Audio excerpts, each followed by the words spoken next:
Yes, the roof. I need a strategy, and you might just be able to help me.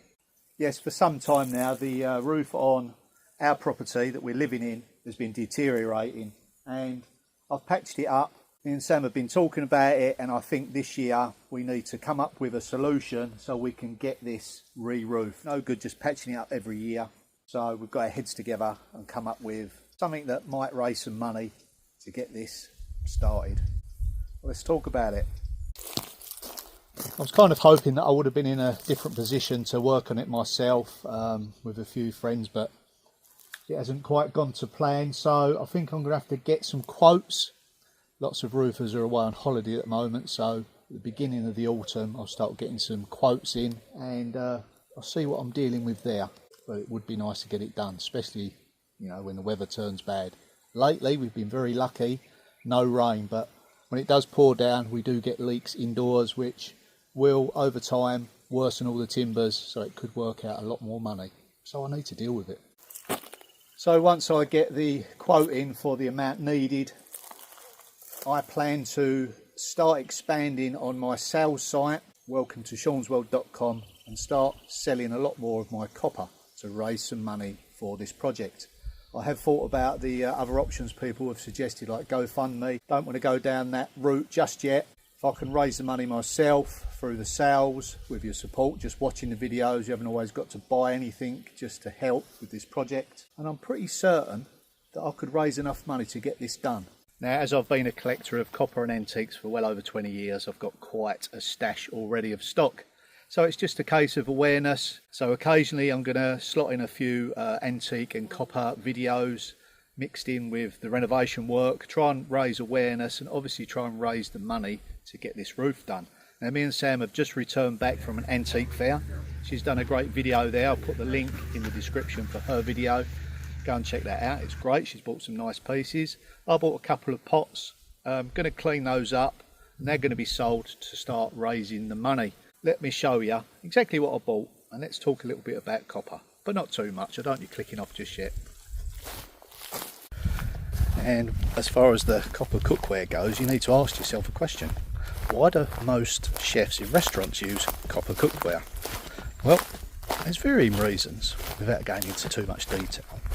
It's very controllable, so when you're cooking and you want to reduce the heat quickly, copper cools down quickly, heats up quickly. That's just one of the benefits why chefs prefer copper, because it's controllable. And you also use a lot less energy to heat the dish, so nowadays you can save yourself a lot of money if you get yourself a battery of pans and use them regular. And that's without even going into the health benefits of using tin as opposed to the other modern day non-stick pans today. Okay, let's head upstairs and I'll discuss exactly what I purchased. There's another recent acquisition that'll be going on the website soon. A little bit of a clean up.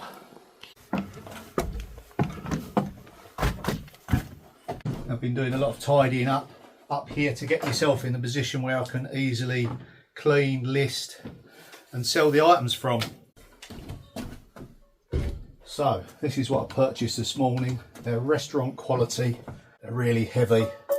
Now these are going to last you a very long time. The only maintenance you need to do is periodically, depending on use, probably 3 to 5 years, a re-tin. Not a major thing to carry out. These have got a very usable tin lining. These haven't got to be dealt with for quite some time. Just to clean up on the outside. I'm going to do that, get them all cleaned up and get them listed on my website, welcome to shaunsworld.com, link in the description. Okay, so what do I look for when I go out buying? Firstly, I look for quality. Now, they don't always have to be antique pieces to be of good quality. These are vintage. They're not over 100 years old, I can tell by the stamps and by how they're made. They've been hand planished. That means someone has spent the time to form this planished surface. You'll see it more once I clean it up. And what that does, that gives the pot or the pan some real strength and rigidity, and it also increases the surface area. You start getting technical, these terms matter when you're a chef. So that's the first thing I go for, is quality. Then the thickness, then the weight.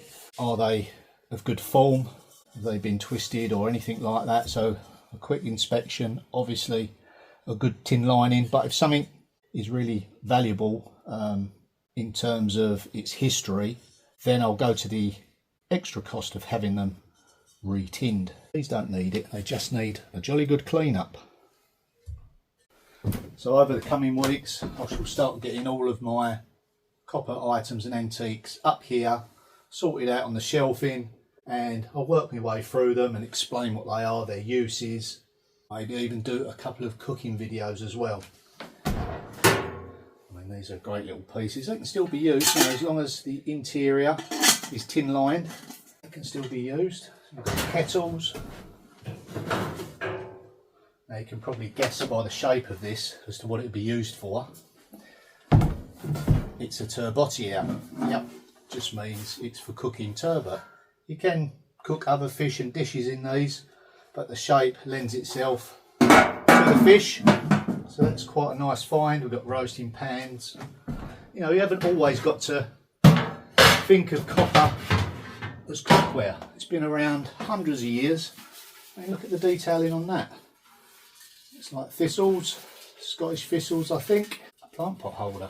There's some real skill in this, and I think it's been underrated and undervalued for quite some time. This has all been hand done by a really good artisan, and it is starting to become popular again with the people that are in the know about this stuff. And you've got these Daubierre pots for cooking stews and oval dishes, again all hand plenished, great quality.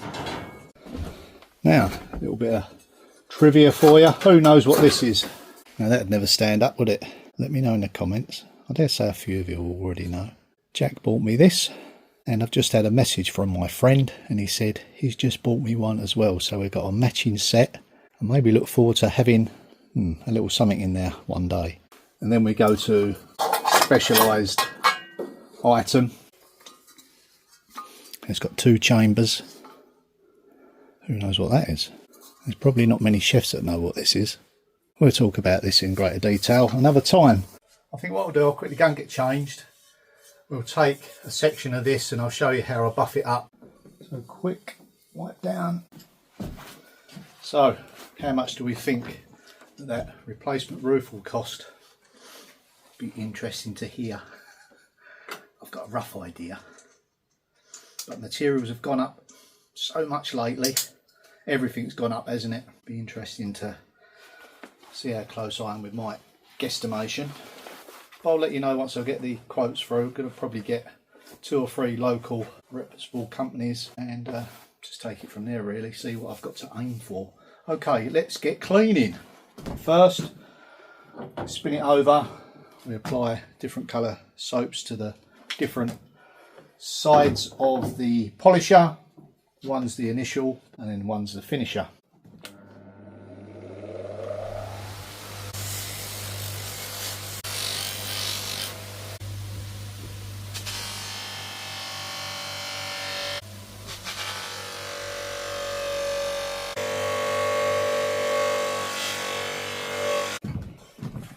So already you can see how much tarnish has been removed.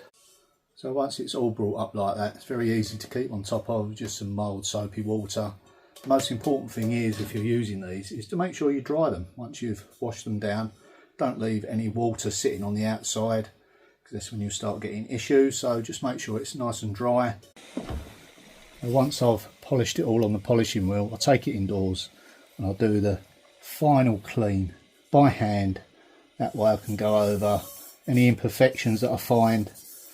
Just generally give it a once over. So what brand is this? Well, this is from the world famous shop in Paris, De Hillerin, Paris. So yeah, that is a real sign of quality. How much does it weigh? Well, let's find out. But it's still got some weight to it. Let's make sure I set this correctly. If your strength isn't much, you can imagine how much it'll be once it's got some water in it. 7.5 pounds, 3 kilos. So empty, that is 3 kilos. Yeah, unfortunately, with quality does come the extra weight. Is the gauge. How thick is it? Well, I've got an electronic gauge But this says, I can't see exactly, it's roughly about 3mm thick. So yeah, that's a real good quality piece, that one. Now in my shop there'll be various items, not just all copper items. There's handmade stuff, it's all about quality. So with this, you've got the barley twist on the handle. This could be used for your barbecue. Little mini pizza bread oven. Often got what we refer to as a shepherd crook terminal at the end. They're just great handmade pieces. So there'll be a few of those available.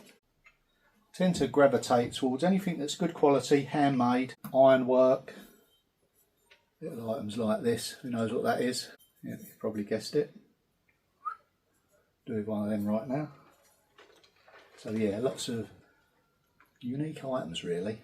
So I go to lots of vide greniers, yard sales, antique shops, and I'm always sourcing and scouring these weird and wonderful items. Who remembers this? Who knows what it is? Yep.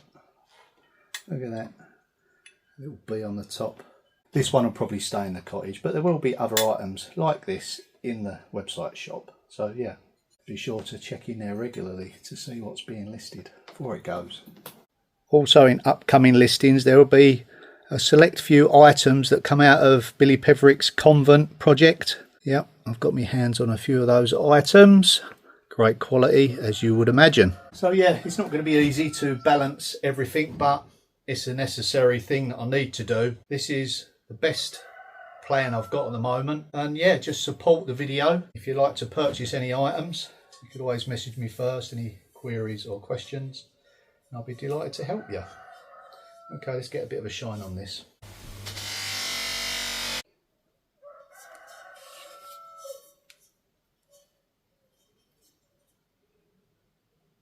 So in upcoming videos we'll talk about the virtues of copper.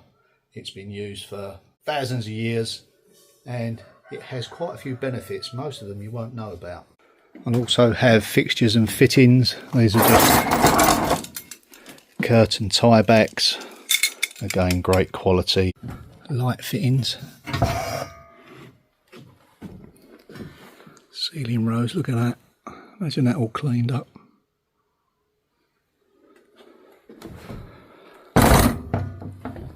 Even a bugle there. So that's the business plan. What do you think?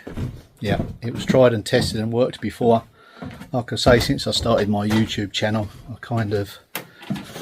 didn't get around to listing and doing as much selling as maybe I should be. So I need to readdress the balance so the money can go back not only into the roof but into this project as well. Made great progress. The video one before this one I started doing some work in the ceiling. I think using this method will be the best way of keeping all the character. I don't want to cover up, you know, just for the sake of ease. Don't get me wrong, it would be much quicker if I just covered the whole lot in planking, but then we'd lose all that character, wouldn't we? That's what I've been trying to do on this project, is preserve its character and its charm. So far so good. Yeah, that's come out rather nice. A little perch bench. Still got the ceiling in here to do, but this is a much more uniformed level ceiling, as far as it could be, I suppose.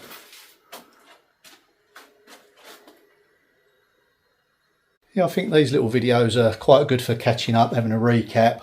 I've got a lot of new subscribers recently that haven't been following the journey from the beginning. Sorry if I've repeated myself a couple of times for all those regular viewers that have been with me from, you know, the first series. And yeah, it's just nice to catch up, isn't it? Also got a little section of ceiling underneath there that might need a different approach. I don't want it to just look flat with plasterboard. Now I know not everyone follows me for the antiques and the copper side of things, but it is part of the journey for me. It has been from, you know, the start. So I would appreciate if you could still watch the videos, and yeah, you haven't necessarily got to buy anything or anything like that. Just support me through viewing, commenting. That really does help everything. And the other option that I've got is to start doing some promotional work for companies, but I'm very selective who I really take on. It has to fit in with my ethos, and what I agree with. So it's taking a little longer to connect with those companies that, you know, I'm more aligned with. Now, I've bought something recently. It's a quite a good thing, low maintenance, and it really does improve what we normally take for granted every day. That'll be in another video as well. Thanks for your support, everyone. See you in the next video. Bye for now.